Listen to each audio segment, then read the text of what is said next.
নমস্কার, আমি মিলন স্যার। পাল একাডেমি সেন্টারে তোমাদের সকলকে জানাই স্বাগত। আজকে ক্লাস 10 এর ভৌতবিজ্ঞান বা ফিজিক্যাল সায়েন্সের আমি নতুন একটি ক্লাস নিয়ে চলে এসেছি। আজকের এই ক্লাসটিতে আমি আলোচনা করতে চলেছি, তোমরা যদি একটু খেয়াল করো তাহলে দেখতে পাবে আমি লিখে রেখেছি তাপের ঘটনা সমূহ, অর্থাৎ যেটাকে বলা হয় থার্মাল ফেনোমেনা। থার্মাল ফেনোমেনা বা তাপের ঘটনা সমূহ নিয়ে আজকের এই ক্লাসটিতে তোমাদের সাথে আমি আলোচনা করব। দেখো, তোমাদের সিলেবাসে তাপের ঘটনাসমূহের মধ্যে যতটুকু দিয়েছে ঠিক ততটুকুই এখানে আমি এক্সপ্লেইন করার চেষ্টা করব। তাপ অ্যাকচুয়ালি তাপের যে অধ্যায়টা আছে এখানে পড়ে শেষ করা যাবে না, অনেক ধরনের জিনিস এখানে আলোচনা করা আছে। তো ক্লাস 9এও আমি দেখেছি যে তাপের কিছু পার্ট আছে, সেখানে কিছু আলোচনা করা আছে, আর ক্লাস 10 লেভেলে সেখানে কিছু আলোচনা করা আছে, মানে দুটোর ক্ষেত্রে ডিফারেন্স তাপের। তবে তোমাদের সিলেবাসে যতটুকু আছে তার মধ্যে আমি এবং মাধ্যমিক লেভেলের জন্য আলোচনা করব। ওকে, যেহেতু আমাদের তাপের ঘটনার সমূহ নিয়ে আলোচনা, সেহেতু সর্বপ্রথম আমাদের একটু জানতে হবে যে অ্যাকচুয়ালি এখানে কি বলেছে, কোন টপিকস বা কোন বিষয়ের উপর আলোচনা করেছে। দেখো, যদি কোনো পদার্থে, এখন পদার্থ যে এই পদার্থটা তোমাদের কঠিনও হতে পারে, তরলও হতে পারে, আবার গ্যাসীয় পদার্থ হতে পারে। ওকে, যে কোনো পদার্থ হতে পারে। এখন সেই পদার্থে বা পদার্থকে যদি উত্তপ্ত করা হয় বা তাপ দেওয়া হয়, তাপ দেওয়া কথা হচ্ছে উত্তপ্ত করা, যদি তাকে উত্তপ্ত করা হয় তখন কি হবে? সেই সমস্ত পদার্থের, কঠিন পদার্থ হোক, তরল পদার্থ হোক, কিংবা গ্যাসীয় পদার্থ হোক, এই যে পদার্থগুলি, এই পদার্থের কি হবে? প্রসারণ হবে। প্রসারণ কথার অর্থ কি? বেড়ে যাবে, তাই না? তাদের প্রসারণ হবে বা বেড়ে যাবে যখন উত্তপ্ত করা হবে। ওকে, এখন ঘটনাটা হচ্ছে কঠিন পদার্থের যে প্রসারণ, কঠিন পদার্থের যে প্রসারণ যখন উত্তপ্ত করা হচ্ছে, প্রসারণ হচ্ছে, এই কঠিন পদার্থের প্রসারণ সবচেয়ে কম হয়। ওকে, কথাটা মনে রাখতে হবে। কোনো পদার্থকে উত্তপ্ত যখন করব, বিশেষ করে কঠিন পদার্থকে, তার প্রসারণ সবচেয়ে কম হয়। তরল পদার্থের প্রসারণ কঠিন পদার্থের চেয়ে বা থেকে অনেক বেশি হয়, এবং গ্যাসীয় পদার্থের ক্ষেত্রে প্রসারণ সবচেয়ে বেশি হয়। এই তিনটে কথা একটু তোমাদের মনে রাখতে হবে। ওকে, যেহেতু আমাদের তাপের ফলে প্রসারণ হচ্ছে পদার্থের, এই প্রসারণ নিয়ে যেহেতু আমাদের আলোচনা, তো তোমাদের সিলেবাসে আজকে আলোচনা করব যেটা রয়েছে সেটা হচ্ছে কঠিন পদার্থের তাপীয় প্রসারণ। তোমাদের কঠিন পদার্থ নিয়ে আলোচনা করা আছে। কঠিন পদার্থের তাপীয় প্রসারণ বা যেটাকে বলা হয় thermal expansion of solid. Thermal expansion of solid, এই যে কঠিন পদার্থের তাপীয় প্রসারণ, এই প্রসারণটা আজকে আমরা একটু জানি, একটু বোঝার চেষ্টা করি। ওকে, এখন যে ঘটনাটা ঘটতে চলেছে সেটা একটু খেয়াল করো। যখন কোনো কঠিন পদার্থে বা পদার্থকে যখন উত্তপ্ত করা হচ্ছে বা তাপ দেওয়া হচ্ছে, তখন কি হয়? তখন কি হয়? প্রসারণ হয়। এই প্রসারণটা দৈর্ঘ্য বরাবর, প্রস্থ বরাবর এবং তার উচ্চতা বরাবর সমানভাবে প্রসারণ হতে থাকে। ওকে, কি হলো? দৈর্ঘ্য বরাবর, প্রস্থ বরাবর এবং উচ্চতা বরাবর এটা কি হয়? সমানভাবে প্রসারণ হতে থাকে। ক্লিয়ার এতটুকু? এখন এই যে প্রসারণটা, কঠিন পদার্থে যে তাপীয় প্রসারণ, এই প্রসারণটা কত ধরনের হয়? আমরা তো জানলাম দৈর্ঘ্য, প্রস্থ এবং উচ্চতা বরাবর প্রসারণ হয়। এই প্রসারণটা কত ধরনের? ওকে, এতটুকু জানতে হবে। এই প্রসারণটা হচ্ছে তিন ধরনের। তিন ধরনের। কি কি প্রসারণ? একটা হচ্ছে রৈখিক প্রসারণ, এর আরেকটা নাম আছে রৈখিকের আরেকটা নাম আছে যেটা হচ্ছে দৈর্ঘ্য প্রসারণ বলা হয়, রৈখিক প্রসারণ বা দৈর্ঘ্য প্রসারণ। ওকে, আমি একটু লিখে রেখেছি। রৈখিক প্রসারণ বা দৈর্ঘ্য প্রসারণ যেটাকে বলা হয় linear expansion, linear linear expansion. Okay, রৈখিক প্রসারণ বা দৈর্ঘ্য প্রসারণ এক নাম্বার। দু নাম্বার হচ্ছে ক্ষেত্র প্রসারণ, ক্ষেত্র প্রসারণ যেটাকে বলা হয় সুপারফিশিয়াল এক্সপেনশন। ওকে, সুপারফিশিয়াল এক্সপেনশন বা ক্ষেত্র প্রসারণ। তিন নাম্বার হচ্ছে আয়তন প্রসারণ যেটাকে বলা হয় ভলিউম এক্সপেনশন। ক্লিয়ার এতটুকু?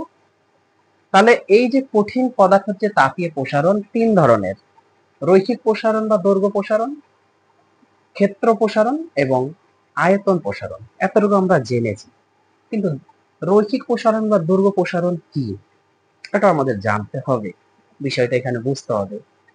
দেখো, রৈখিক প্রসারণ বা দৈর্ঘ্য প্রসারণ হচ্ছে কোন কঠিন পদার্থ, কোন কঠিন পদার্থ বা পদার্থকে উত্তপ্ত যদি করা হয়, কোন কঠিন পদার্থকে উত্তপ্ত করলে যদি দৈর্ঘ্য বরাবর প্রসারিত হয়ে থাকে, যদি দৈর্ঘ্য বরাবর প্রসারিত হয়ে থাকে, তখন সেই কঠিন পদার্থকে আমরা বলতে পারি রৈখিক প্রসারণ বা দৈর্ঘ্য প্রসারণ। ক্লিয়ার?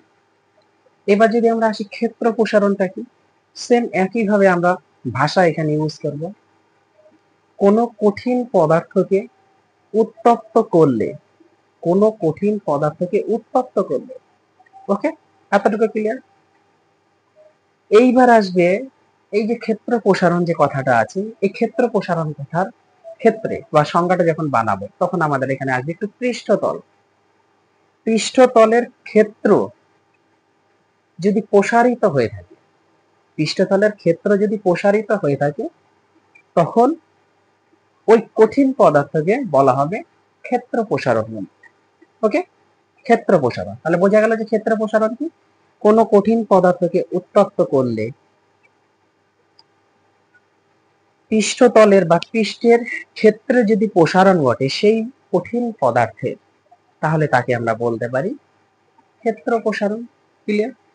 এবার আয়তন প্রসারণটা কি, আয়তন প্রসারণটা কি একইভাবে কোন কঠিন পদার্থকে উত্তপ্ত করলে যদি আয়তনের প্রসারণ ঘটে থাকে, যদি আয়তনের প্রসারণ ঘটে থাকে, তখন সেই প্রসারণ কি ওই পদার্থের বা ওই কঠিন পদার্থের কি বলা হবে, আয়তন প্রসারণ হবে। ক্লিয়ার এতটুকু? আমরা তাহলে এতটুকু কনসেপ্ট ক্লিয়ার করে নিয়েছি, তাই না? দৈর্ঘ্য প্রসারণ বা দৈর্ঘ্য রৈখিক প্রসারণ, ক্ষেত্র প্রসারণ, আর হচ্ছে আয়তন প্রসারণ। যেহেতু কঠিন পদার্থ নিয়ে তোমাদের আলোচনা, সেহেতু এখন যে পার্টটা আমি আলোচনা করব ভেরি ভেরি ইম্পর্টেন্ট। পরীক্ষাতে যদি কোশ্চেন হয়ে থাকে তাহলে এখন যে পার্টটা আমি আলোচনা করব সেই পার্ট থেকেই কোশ্চেন হবে, এখান থেকে কোনো কোশ্চেন থাকে না। এতটুকু না বুঝলে পরের পার্টে তোমরা আবার বুঝবে না, এই জন্য আমার এতটুকু বলা। ওকে, এটা হচ্ছে একটা গল্পের মতো রিডিং, গল্পের মতো শুধু রিডিং করলে এতটুকু ক্লিয়ার হয়ে গেল। এবার মেন বেসিকে ঢোকার আগে এতটুকু তোমাদের জানতেই হবে। যেহেতু কঠিন পদার্থ নিয়ে আমাদের আলোচনা, সেহেতু সেহেতু খেয়াল করো এখানে কিন্তু প্রসারণ নিয়ে আলোচনা হয়েছে, দৈর্ঘ্যের প্রসারণ নিয়ে, ক্ষেত্রের প্রসারণ নিয়ে, আয়তনের প্রসারণ নিয়ে আলোচনা হয়েছে কঠিন পদার্থের। এখন আমরা আসব কি, আসব কঠিন পদার্থের তাপীয় প্রসারণের বা তাপীয় প্রসারণ গুণাঙ্ক। কঠিন পদার্থের তাপীয় প্রসারণ গুণাঙ্ক, যেহেতু প্রসারণ নিয়ে চলছে এবং সেটি কঠিন পদার্থের নিয়ে চলছে, সেহেতু কঠিন পদার্থের তাপীয় প্রসারণ গুণাঙ্ক। এতক্ষণ প্রসারণ করেছি, এবার আসবে গুণাঙ্ক, প্রসারণ গুণাঙ্ক। এই কঠিন পদার্থের তাপীয় প্রসারণ গুণাঙ্ক কত ধরনের হয়, কত ধরনের হয় আগে আমাদের জানতে হবে। কঠিন পদার্থের তাপীয় প্রসারণ গুণাঙ্ক তিন ধরনের। তিন ধরনের কি কি? নাম্বার ওয়ান, খেয়াল করো, নাম্বার ওয়ান, নাম্বার ওয়ানে একটু খেয়াল করো, এখানে এটা যেমন সেম তেমনই থাকবে, শুধু গুণাঙ্কটা আসবে রৈখিক। কি ছিল? রৈখিক প্রসারণ, প্রসারণ গুণাঙ্ক বা দৈর্ঘ্য প্রসারণ গুণাঙ্ক, বা দৈর্ঘ্য প্রসারণ, তাই তো, প্রসারণ গুণাঙ্ক। ওকে, দৈর্ঘ্য প্রসারণ গুণাঙ্ক। তাহলে কি হলো, রৈখিক প্রসারণ গুণাঙ্ক বা দৈর্ঘ্য প্রসারণ গুণাঙ্ক, 1 নাম্বার। 2 নাম্বার সেম, ক্ষেত্র প্রসারণ গুণাঙ্ক এবং এবং 3 নাম্বার আয়তন প্রসারণ গুণাঙ্ক। আয়তন প্রসারণ, ওকে, আয়তন প্রসারণ গুণাঙ্ক। এই 3 ভাগে ভাগ করা হয়েছে কঠিন পদার্থের তাপীয় প্রসারণ গুণাঙ্ক। এখন এই 3টে পার্টের একটা পার্ট যদি তোমরা বুঝতে পারো, তাহলে বাকি 2টো পার্ট তোমরা নিজেরাই করতে পারবা। তাহলে প্রথম পার্টে একটু মনোযোগ দাও। ওকে, প্রথম পার্ট হচ্ছে ভাইটাল পার্ট। ওকে, কথাগুলো একটু তোমাদের ব্রেনটাকে স্থির, সুস্থ, শান্তভাবে রেখে কথাগুলো শুনতে হবে, বিষয়টাকে বুঝতে হবে। ওকে, দেখো, রৈখিক প্রসারণ গুণাঙ্ক বা দৈর্ঘ্য প্রসারণ গুণাঙ্ক যেহেতু কঠিন পদার্থের কাকে বলে, দেখো আমি আর এই ভাষাটা লিখছি না, আমি শুধু অ্যান্সারটা। সর্বপ্রথম তোমাদের মনে রাখতে হবে প্রতি 1 ডিগ্রি উষ্ণতা বৃদ্ধির জন্য, কি, প্রতি 1 ডিগ্রি, এই কথাটা মনে রাখতে হবে। কি আছে, প্রতি এই যে 1 ডিগ্রি, প্রতি 1 ডিগ্রি উষ্ণতা, যেহেতু আমাদের তাপ দিতেই হবে, উষ্ণতা, তাপ না দিলে তো প্রসারণ ঘটবে না, তাপ বা উষ্ণতা। তাহলে প্রতি 1 ডিগ্রি উষ্ণতা বৃদ্ধির জন্য, কারণ উষ্ণতা যদি বৃদ্ধি না করা হয় বা উষ্ণতা যদি না দেওয়া হয়, তাহলে কঠিন পথে প্রসারণ হবেই না। কঠিন হোক বা তরল হোক বা গ্যাসীয় হোক, হবে না প্রসারণ। তাহলে প্রতি 1 ডিগ্রি উষ্ণতা বৃদ্ধির জন্য, এই কথাটা আমাদের মনে রাখতে হবে, বৃদ্ধির জন্য। প্রত্যেকটা সংজ্ঞার ক্ষেত্রে এই ভাষাটাই আমরা দেব, প্রতি 1 ডিগ্রি উষ্ণতা বৃদ্ধির জন্য। ওকে, কঠিন পদার্থ নিয়ে চলছে, তাহলে কঠিন পদার্থ কথাটা লিখব। বৃদ্ধির জন্য কোনো কঠিন, ওকে, কোনো কঠিন পদার্থের,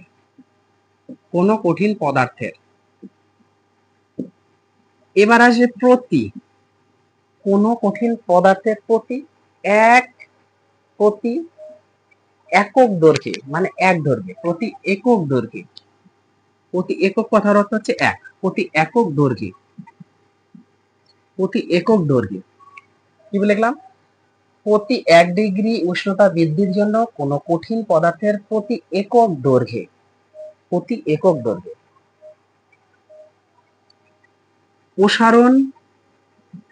প্রসারণ হয়ে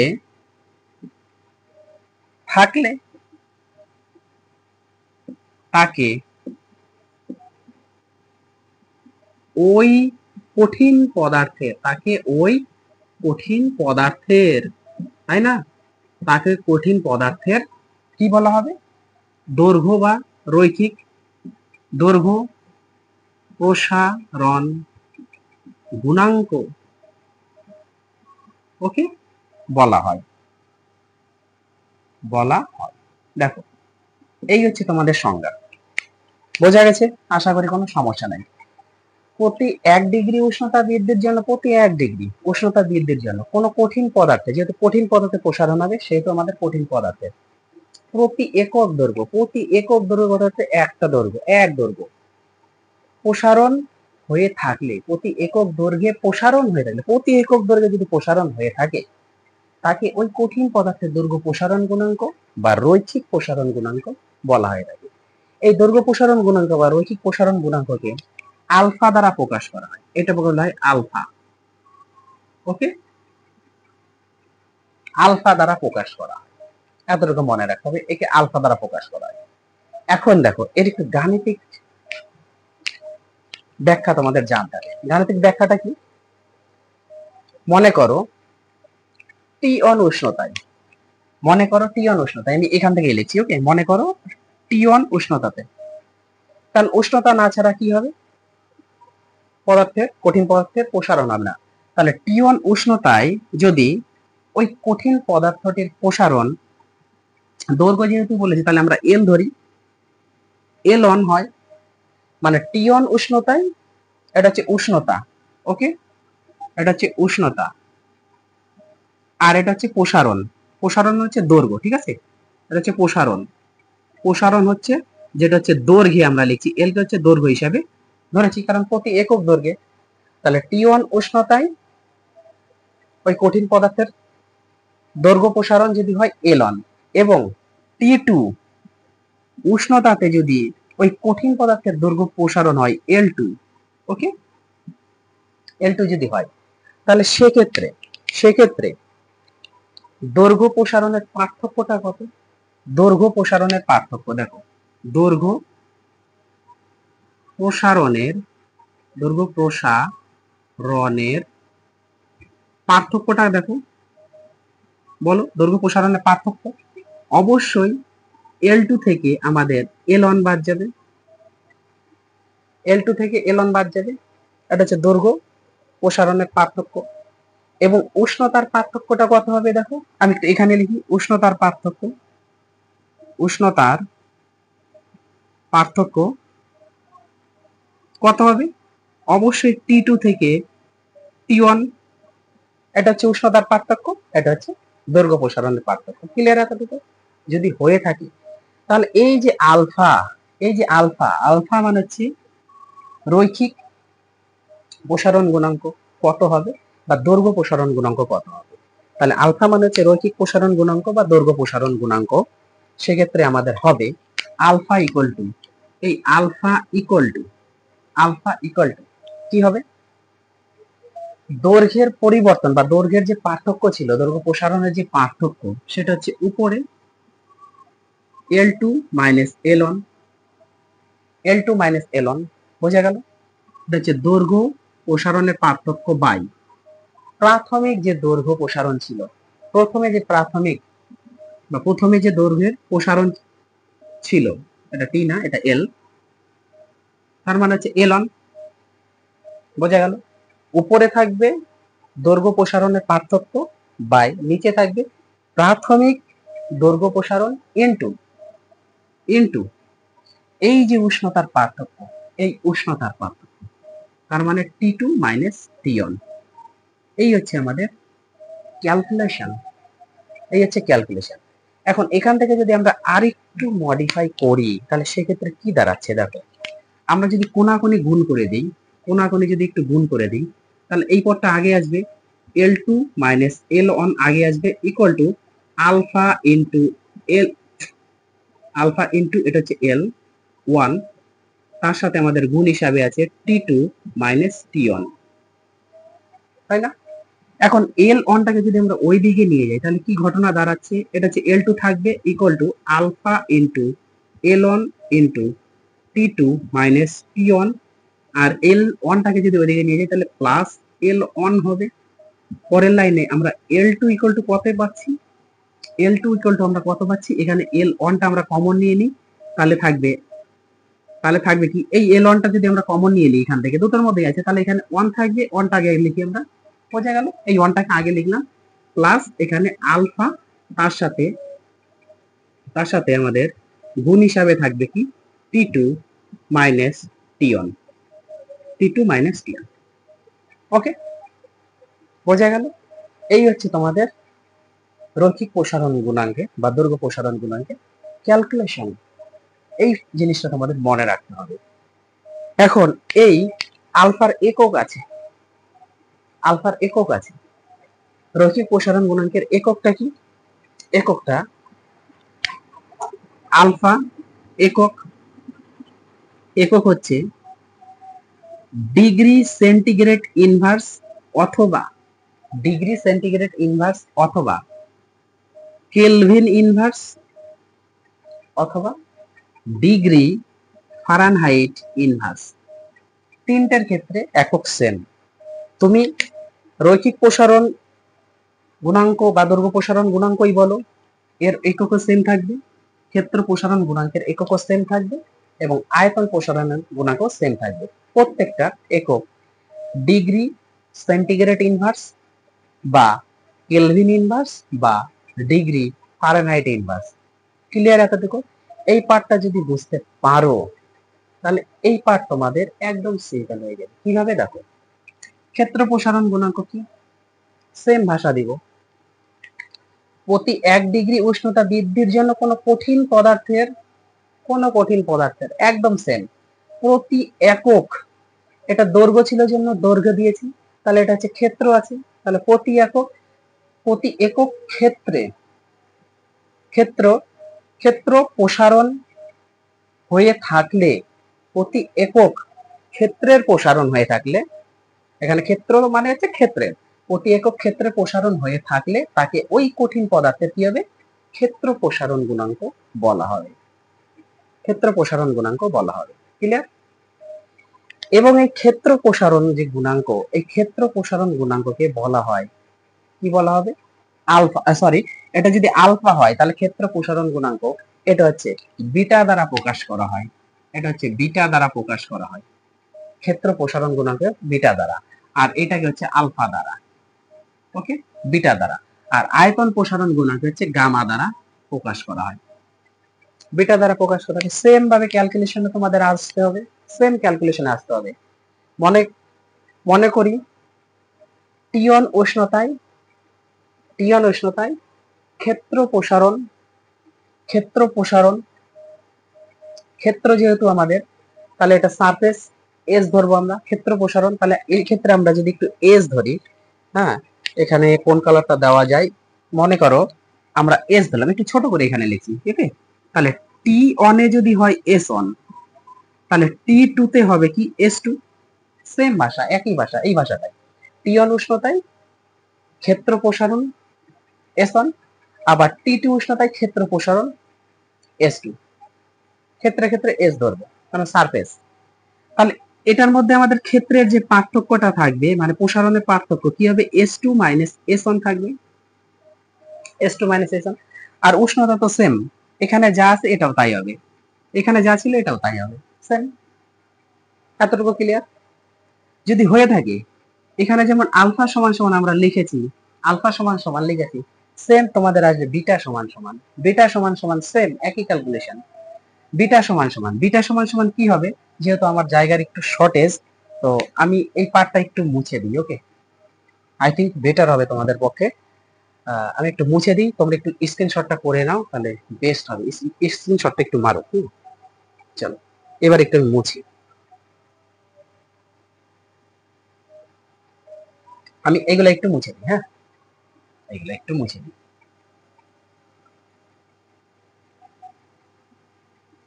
সংজ্ঞাটা আর মুছছি না, কারণ সংজ্ঞাটা বারবার তো দেখা যাবে না।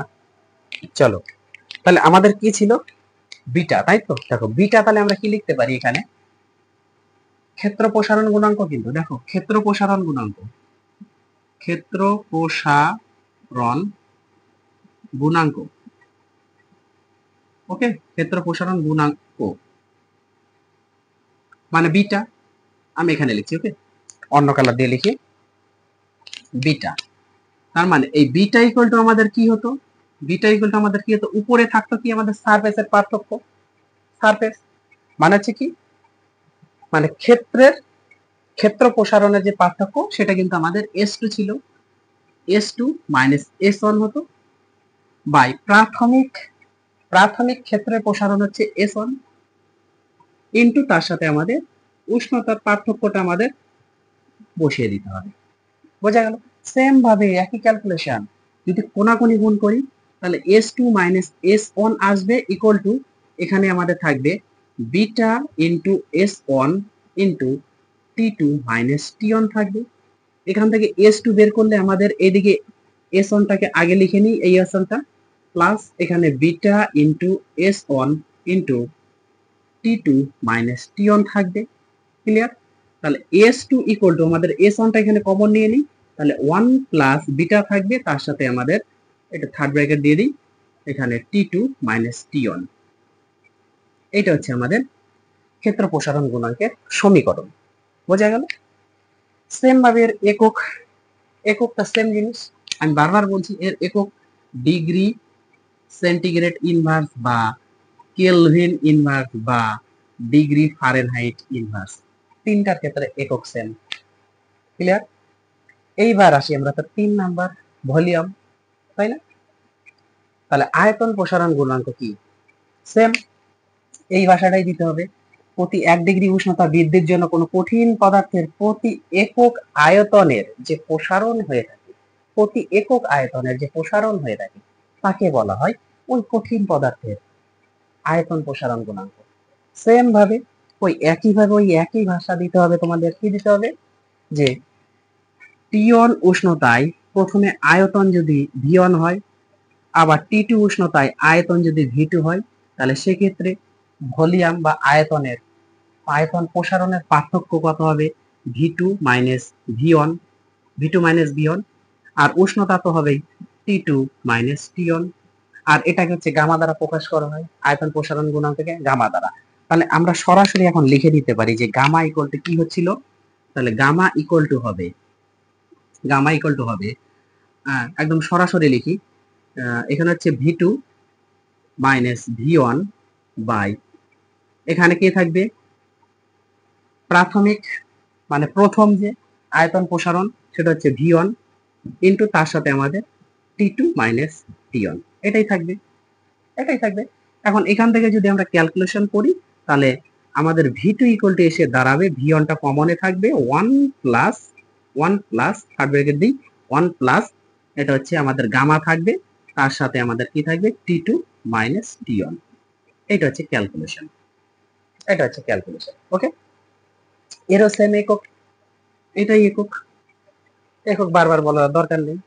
এখন যে জিনিসটা খুবই ইম্পর্টেন্ট, আমাদের মানে এক্সামে দেয়, অনেক সময় টেস্ট পেপারে পাবা তোমরা এই কোশ্চেনটি।